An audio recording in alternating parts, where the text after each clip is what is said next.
People tryna say I'm only in the meeting.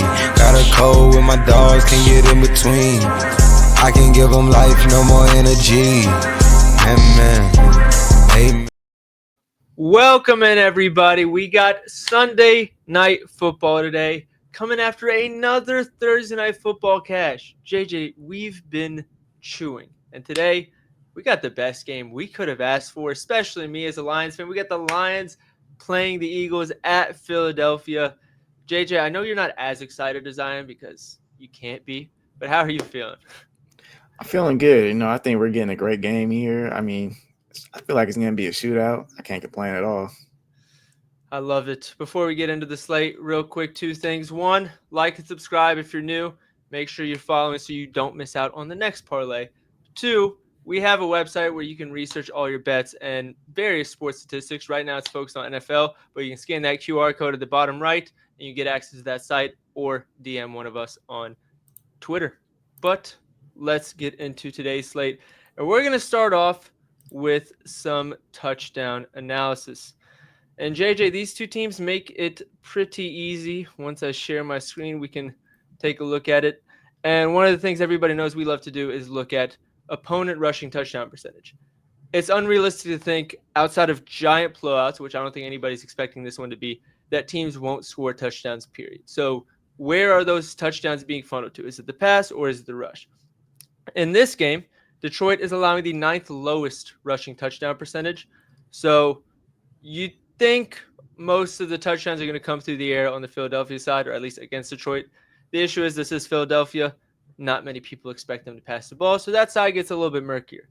However, on the other side of the ball, for the Lions, they're facing the Eagles, who allow the second highest rate of rushing touchdowns against them at 57.9%. That has actually gone up to 75% in the last 3 weeks. So if touchdowns are going to come against the Eagles, you're expecting to come on the ground. And on the other side of the ball, the Lions love to run the ball, especially in the red zone. They got Jahmyr Gibbs and David Montgomery to do that. Expect the touchdowns to come in the air. JJ, if they do come in the air on the Philly side, are you more team AJ and the whole drama going around there in the narrative, or are you more Devonta here? Narrative aside, I think AJ Brown, just because it's man coverage, he's always been the man coverage beater for this team this year and last year. But you can't count out Devontae Smith the way he's been playing. But I think he does get a little bit of a bounce back here, AJ Brown. Yeah, I think AJ Brown's still the first read, but I think it goes under the radar, not just less so this season, I will say, but even in previous seasons. Devontae Smith's red zone usage is a lot higher than I think people realize it to be. So from a value standpoint, if we're talking touchdown bets, I'd say it's more Devontae Smith. But I also I'm not going to sit here and tell anybody, oh, it's definitely Devontae over AJ. I don't necessarily think that's the case, which is why I asked you, because I was like, I could go either way. Yeah, I think it's going to come down to who's going to get the red zone, which is probably going to be Devontae, in my opinion. I think if there's going to be a long touchdown, it's probably going to be AJ Brown here. I love it. Let's get into the rushing side of the ball. We'll start on the Lions side because they're starting to mix in more David Montgomery, and the big thing that we'll talk about a little bit more once we get to the passing analysis is Dan Campbell has taken over the play calling for the Lions. He's been doing a really good job of it. And he was the first one to come out, even before he started play calling, to say, hey, we need to get David Montgomery more involved here. I think as long as it's not a negative game script for them, we're going to see a pretty even split for both. As far as the matchup, I think because of the reputation they built up during their Super Bowl run last year, people are kind of scared of the Eagles' running defense, but they haven't been as great this season. So are you picking one? Are you taking both? Or maybe you entirely disagree and you fully believe the Eagles' run defense. Where do you stand on that whole side? Yeah, I think Eagles' run defense is pretty mid, to be honest. I think the Lions, because the way they've been using their running backs, it looks like they're going back to how they were running things last year, using both of them. So I think David Montgomery probably be the better runner here, in my opinion, and then probably see more. What's his face? I'm blanking. Jameer? Jameer Gibbs, yeah. Jameer Gibbs in the passing game. I think that's kind of how that goes. I feel like you have more information on that. I think the matchup fits David Montgomery a little bit better because he's more versatile than just saying he's a power back. He was on the Amon-Ra St. Brown podcast talking about how he hates when people call him a power back, and he was like getting real upset at him about it. Yeah. Wasn't a passive comment, so that was pretty funny. But I think in terms of the grittier matchups rather than the breakaway runs, which both can do both of them, but I think you want to lean on Monty a little bit more to say, hey, I don't care if it's 2 yards or 5 yards, just make sure it's not negative. I feel like that's where Monty comes in a little bit more than Gibbs. So I think this matchup fits him a little bit better. But I kind of think this is going to be a shootout. And when it comes to snap share, at least, and like usage and play calling, if I'm taking a shootout, I think I'm putting Gibbs on the field more than him. So if I'm not Dan Campbell, so I don't know what the game plan is, but I think the matchup favors Monty more, but I would expect to see Gibbs on the field more than him. I agree. Let's get into the Philly side because Saquon, he had that documentary come out about his last 5 years and his time with the Giants. And that around that, I think it was the same week or maybe it was the other Giants game. I can't remember.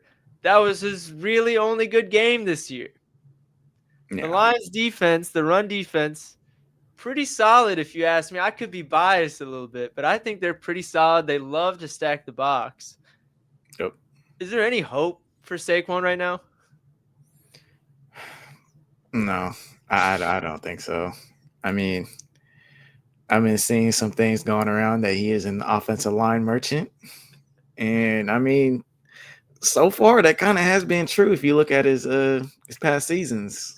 So I think we got to chill on that. I don't think I'm calling anybody who hurdles somebody facing the opposite direction an offensive line version. I think I got to nip that one in the bud. no, he is having a down season, and I mean the biggest thing for him is the explosive plays are not there, and that's usually on the player itself. I don't know what else to take from that, but I think he hasn't gotten the downfield blocking. Like if he breaks through a hole, to have a breakaway run. It's the offensive line problem. I think it's both. Because I think once you break through that hole, you still need that wide receiver pushing the DB in or one of the linemen getting to the second level and making that extra block. So you only have to beat one guy instead of four. But he's also not in the opportunities he has gotten. It hasn't happened either. So I think it's a bit of both. I think the opportunity for him to do it has gone down, but he hasn't taken advantage of it in the few times it has come up. I don't know if this is a matchup where that's going to change. Yeah, maybe if a lot of stack boxes here, so it's gonna be hard. hard. I'll ask you this: if Philly does pass more and they lean into the narrative, and Detroit has to be more mindful of that, do you think the explosive rush game potential opens up, or do you think it doesn't really make a difference? I don't think it makes a difference. I mean, their corners are already hurt.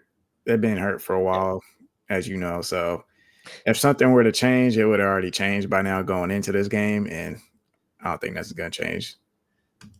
I'll use that to segue into the passing game because like you just said, the Lions secondary on the defensive side, I'm at the point where I'm a Lions fan and I'm losing track of who's healthy and who's not. Like I'm even when I check the injury report, it's anybody's guess this week. I just turn on the TV and I see who's actually on the field because I can't keep up with it. If you have ever played DB on an NFL team and you're below the age of 30, you're probably on the Lions' radar to get signed right now because they're signing somebody, throwing them on the field, and they're getting injured 5 snaps later.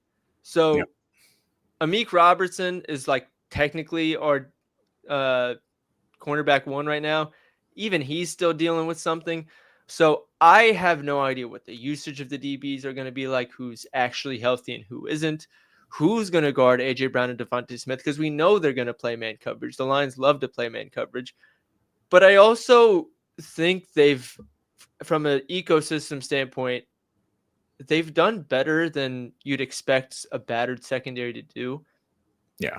So knowing that and knowing they play a lot of man coverage and knowing the narratives on the AJ Brown side, what are you buying into on the Philly passing offense here?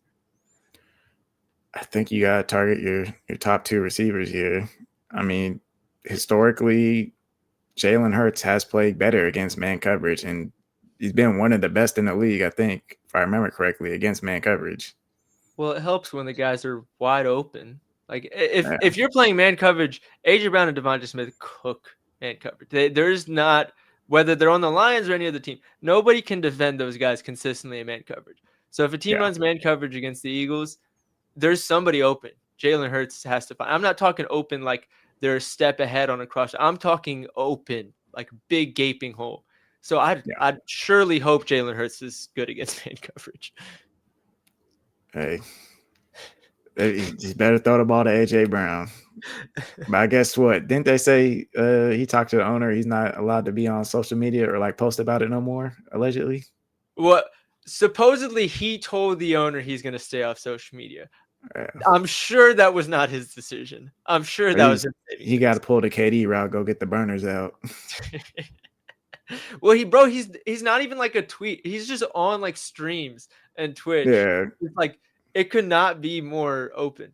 So the narrative is absolutely there of like, oh, AJ Brown needs to get the ball more. But I think it was Sirianni. I can't remember if it was Sirianni or the OC, but they said like a lot of these plays are drawn up for him to be the first read. And like even the two Devonta Smith, the two big ones he's had recently, the two big plays and touchdowns, AJ Brown was the first read. The play was drawn up for him, but he was getting coverage over top and it opened it up for Devonta Smith. So then the question becomes, do they just keep doing that and say, hey, if they don't send extra help your way, then we'll throw it to you, but otherwise we're throwing to Devonta? Or do they, like one of the things AJ's been complaining about is, yeah, they're sending help over top and we're not doing anything to scheme me any differently and get me open. So he's I like, think that's the biggest problem for me. I mean, I feel like they're missing Kellen Moore so much here to get this man going. Oh, yeah. And I understand, like, oh, if he has that much gravity, it opens everything up for everybody else. But I mean, this guy's a top 5 wide receiver. If you like omit him from the rest of the situation, how run heavy the team is and the play calling, just from a pure route winning and physicality standpoint, he is absolutely a top 5 wide receiver in the NFL. So it's how much do you want him being a decoy and how much do you want to scheme the offense around him getting the ball? I understand why they're using him as a decoy, but they're definitely not maximizing him. I just don't know if I have faith in the fact that they changed their play calling. Yeah, that's also the problem there. All right, enough yapping about AJ Brown. Main point is Lions secondary not healthy. They're going to run a lot of man coverage. Devonta Smith and AJ Brown will be open a lot. It's just a matter of, is the play calling going to scheme AJ Brown to have less help, or is it just going to continue going to Devonta Smith? On the other side of the ball, what's the vibe on the Detroit Lions offense now that Dan Campbell has been calling the plays the last 2 weeks? What have we kind of seen differently? I mean, as far as passing the ball, it looked like James was getting a little bit more involved. I mean, my goodness, they've been talking about getting him involved like every single week after the first 3 weeks, and they actually finally did it. I mean, it's about time. But does it actually stick? I think it does. Find out in the next episode. I think it does, because I don't know if this is a matchup where I'm like, oh, he's going to have a great game. But in terms of, is the usage different? I think it is, because when he first joined the team and even before last season, it was a lot of go routes. It was a lot of, hey, he's fast. He can take the top off the defense and stretch the field even if he doesn't get the ball. Let's use that to open up our game. That changed last season, obviously. This season, to start the season, that's what they were doing. Now with Dan Campbell calling the plays, it's been a lot more of, hey, we're going to get the ball in your hands, whether it's a screen or a crosser or a deep post, and we're going to try and let you use your speed with the ball rather than have the ball come to you after you've already used your speed. And I think that's going to stick. I think he's had 6 targets the last 2 games. The only issue that I have with this particular matchup, not issue, but like where I could see it going wrong, is Philadelphia is generally a good yak defense. Yeah. But I mean, they're not defending many guys with the legs like JMO has. So we'll see what happens. But I absolutely understand where things have changed for JMO and why I don't think that's going to go like revert to what it was early in the season. What do you think of the Eagles secondary? Because I know they got some reinforcements in there, but obviously no Jair. He's stepping away. I don't think that would have made a difference anyways. But I don't think so either. I'm not. They're not a team where I'm like, oh, we want to go at that secondary, but I'm also don't think I'm afraid of them by any means. Like they yeah, have a low yak allowed, but they also have a lot of air yards allowed. So I don't think it's, oh, they're so good they're not allowing yak. I think it's just the nature of the types of passes and throws they're allowing. It's coming deeper down the field, which naturally has less yards after the catch. So I think if the Lions scheme continues to improve to what we've seen the last 2 weeks and more of what we saw last year, I don't think they're going to be struggling against the secondary. I'm not biased at all, by the way, guys. Don't worry. Yeah, no, I'm right there with you. What do you think of Amon-Ra then? Because I think he's the one where people are just like, oh, Amon-Ra's going to have a good game. But that's one where I'm kind of like, I don't know if I'm still expecting him to have a good game because he's one of the better wide receivers in the NFL. Yeah. But there's nothing about this matchup that screams like, oh, yeah, this is so clearly an Amon-Ra 10 reception, 120-yard game either. Yeah, I think if Amon-Ra is going to do something, it's just because he's Amon-Ra. He knows how to find the holes in the zone and all that. But, I mean, Eagles have been playing a decent amount of man. He usually is that guy. But I do think they focus more on taking away from this offense. I think the Eagles want to get the other receivers involved instead rather than Amon-Ra. I agree. Do you think I feel like his line's already high enough too? They are. And that brings me into what my next point was going to be. Sam Laporte is out. Yeah. What changes? Because I going to be completely honest, as a Lions fan who's in tune with a lot of this, I have no clue. I have no clue as well. I mean, it kind of feels like uncharted territory for this team, like at least for this year, on what to expect. Because we don't see it often. And Sam Laporte has been playing really good as of late. Oh, so good. And like he is the play action guy for him. Like it's like Amon-Ra gets the higher target rate, but it's like Sam Laporte is a lot closer to Amon-Ra in play action than you would think. And when the guy behind him is like Brock Wright, I'd be shocked. As much as I and the team and Dan Campbell loves Brock Wright and his usage on the field, it's not receiving usage. There's no world where they're like, yep, Brock Wright, you're just gonna do what Sam Laporta does. You might get less yards, but like you're gonna run the same routes. It's not gonna happen. Yeah. So the question then becomes, is it just more funneled to Amon-Ra St. Brown and JMO, or do we see more Isaac Tesla and Khalif Raymond? I think we'll see a little bit more of them on the field, but as far as them getting targeted, if I had to choose between the two, probably be Khalif, Yes. I don't know. That's where I feel like I'm lost.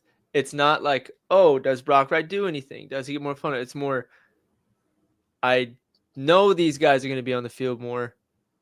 I don't know what's going to come out of that.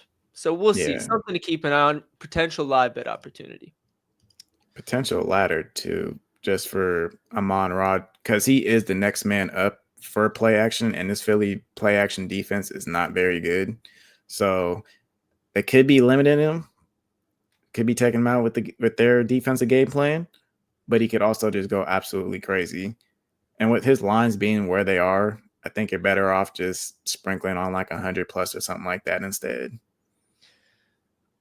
As you were talking, I was thinking about it a little bit as well.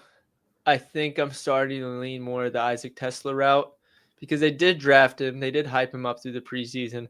But more so, if Laporte is out, I think you can slide JMO into the slot area more, slot flanker area more, and Tesla can run more of the X. Yeah. And I think that adds a different layer to the offense than just putting Khalif Raymond on the field does. Because in terms of like 13 personnel and whether Sam Laporte is running a route or not, I don't think you don't add anything by giving Khalif Raymond extra snaps that a defense hasn't seen. You do with Isaac Tesla. So there can be an aspect of a wild card there that I don't think Philly can game plan for until they see it on the field. It's very true. All right, let's get to when we do live stream, we call this Q&A, but while we're recording, what we'll do is comment a player that maybe we have gone over or we haven't, and you want to see research for. You can follow us on Twitter at mcanalyticshq, and we will post the research that we do through the site on the player that you asked for. But in the meantime, let's get into some of the players that we specifically wanted to highlight ourselves. So we'll start things off with Jared Goff, because as you guys can see, Philadelphia ranks 22nd. Ooh, let's do this one instead. 22nd in yards per completion allowed. That means the 11th most in the NFL.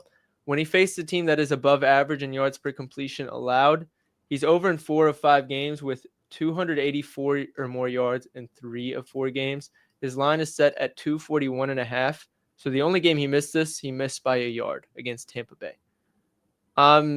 I'm taking Goff. I know it's not a dome, which hurts Goff and like the narrative around that. The line's still lower than it should be. We also have him projected 292 yards, so that helps too. Another thing is he's a play action quarterback. You get a weak play action defense. I feel like I got to lean that way more. I'm 100% there with you. Next one we got is Jahmyr Gibbs, and shout out to, I don't have the username in front of me, but somebody on Twitter put this on my radar. They commented under the page and told me to look into it on the website. And I did, for his receiving yards, because he's projected 30.73. His betting line is 21.5. And this is the big thing, because he's only 5-9 on the season, right? Doesn't look like anything special over in every other game. But if we remove the 2 blowouts against Chicago and Cleveland, that goes to 5 of 7. Then we see Kansas City and Minnesota. One happened to be the 2 games that they lost. The other thing is the opposition they faced, because if we come here, Minnesota runs the 2nd lowest cover 1 rate in the NFL, which he's actually Jahmyr Gibbs. Generally, we don't think of running backs as, oh, you want to target running backs against man coverage. But when they want to get the ball in their hands, and like any linebacker or safety on Jahmyr Gibbs to disadvantage, Jahmyr Gibbs is going to cook them. If you get the ball in their hands, it's not a 2-yard gain. It's a 15-yard gain. So that makes a big difference. But, I mean, you guys see in the games he went over 30 yards, 82, 33, 32, 31. If you're taking him, you can ladder him for receiving yards. That's the way I'll put it. Anything else to add before we get on the next player? I think you covered all the points. Love it. Next up, we got Saquon Barkley. JJ, I know you loved his over today. No, I'm playing. He's had 2 games this season where he's gone over his 71.5 line against Kansas City and against the New York Giants. However, like we mentioned, Detroit loves to stack the box. They have the highest rate of rush attempts where they've played 7 or more players in the box.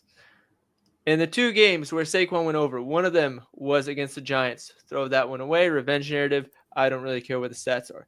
The other one was Kansas City, who ranks, drum roll, because I can't find it off the top of my head right now, second lowest in stack box rate.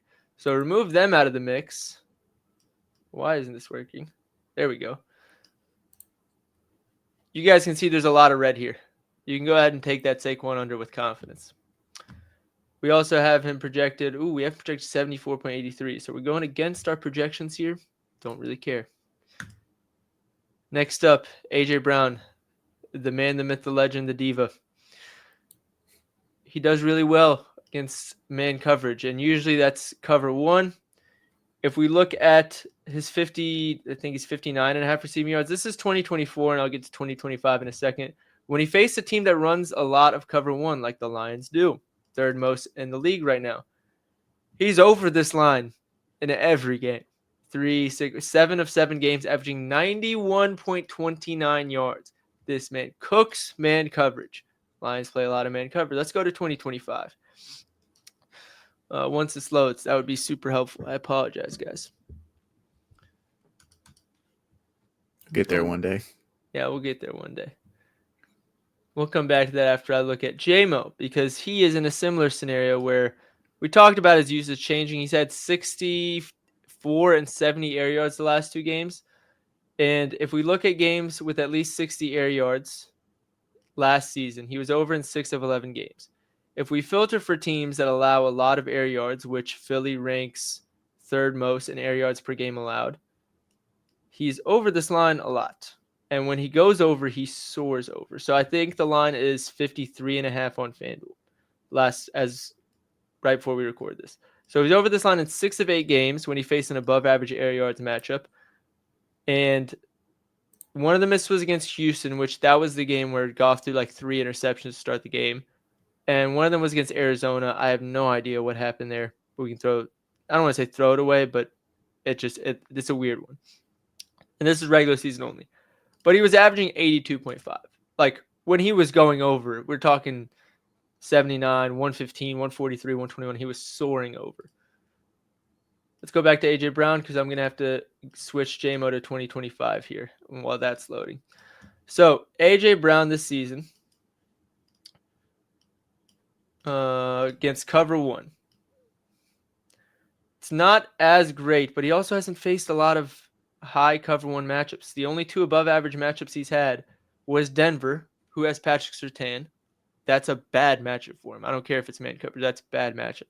And the Giants, where he had 80 yards. So he cooks man coverage, to put it plain and simple. Now let's go back to JMO, because air yards 60 plus. You guys can see what he looks like with 60 plus. Cleveland is a very good man coverage team. Eagles are kind of a little bit more average. If we look at air yards per game, we can filter them out as they allow the 3rd lowest air yards per game. So in the only 2 games this season with 60 plus air yards and plus air yards per game matchups, we're talking about 119 and 108 yards. Big JMO fans this week. And the last player to talk about is Amon-Ra St. Brown. He's at 7.5 receptions. It's really high. Over at this line in 4 of 9 games. Philly plays the 7th lowest rate of cover 2.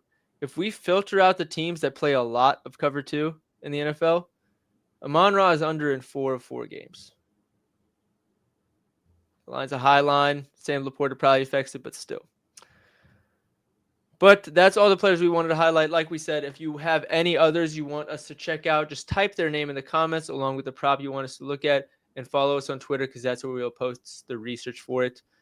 Otherwise, JJ, it's been a long video. I believe it's time for the parlays, though. It is. All right. So the PrimeTime Parlay, the one that just hits at ridiculous rates. JJ, I know last year was good for us in terms of the PrimeTime Parlays. I don't have the exact number off the top of my head. I think it was like plus 17 units. This season has been way better. I need to find the exact number. I'll probably try and get it before the next video tomorrow. But they're giving us a full, at least for me, a full unit limit at $100 limit for this boost on DraftKings. We're taking Detroit Lions on the money line. And let me tell you guys why, because there are a million systems supporting Detroit today. One of them being Jared Goff as a Detroit Lion is like 53 and 23 against the spread. This season, the Lions have covered the spread in every game that they didn't lose it. What else we got? We got the Lions after a game where they won 34 where they scored 34 or more points. 19-1 against the spread. Their one loss was the last matchup. Lions against the NFC North against other NFC teams are 37-18 against the spread. Since 2019, when the Lions are facing a team that has a win streak of at least 2 games and their money line is tighter than minus 500 or underdogs, they're 17-2 against the spread. Lions cover the spread. There's systems that help this, so I'm backing the Lions here. We got Jahmyr Gibbs anytime touchdown score because Philly just funnels touchdowns against them to rushing touchdowns. Jared Goff's probably not getting a rushing touchdown. If I'm picking between Gibbs and Monty, I'm taking Gibbs. and Gibbs receiving yards, because the only times he doesn't cover this line is in absolutely terrible matchups, which this is not, and blowouts, which we're not expecting this to be. And JJ, we got one more for the people. The Lotto. We got Jalen Hurts to score a touchdown. 1, because he always scores in primetime. 2, because he didn't score in the last one we did, and he owes us. So this is the bounce back for Jalen Hurts for us. Jahmyr Gibbs just went over. J-Mo, 70 receiving yards. Like we said, the usage is different. When he gets the usage that he's gotten the last 2 weeks since the play calling changed, he doesn't just hit his lines. He soars over his lines. And A.J. Brown, the man to target against man coverage. This is plus 2,000. Usually on the Lotto looks, we don't place a full unit. The books don't let us place a full unit. For whatever reason, Caesars is offering a 33% boost, and they're letting me put a full 100 on this. I always recommend taking the boost max on promos like this. So without the boost, probably advise 0.1 units. With the boost, I'm going to stay true to what I preach and put a full unit on it. So that's $100 to win 2.76K. JJ, you're the good luck. Whenever we let you sign this off, we just print. So we're going to let you sign it off again. I'll put the links for both of these parlays. So it's an autofill link in the comments. You guys can tell it with the click of a button. But JJ, take it away. All I gotta say is AJ Brown, J-Mo, don't let us down. But also, if you guys have questions for tomorrow's game for Monday night, be sure to leave them in the comments, and then we will try to cover them in this video as well, or the next one. Absolutely. Take care, everybody. Good luck, and let's keep making some money.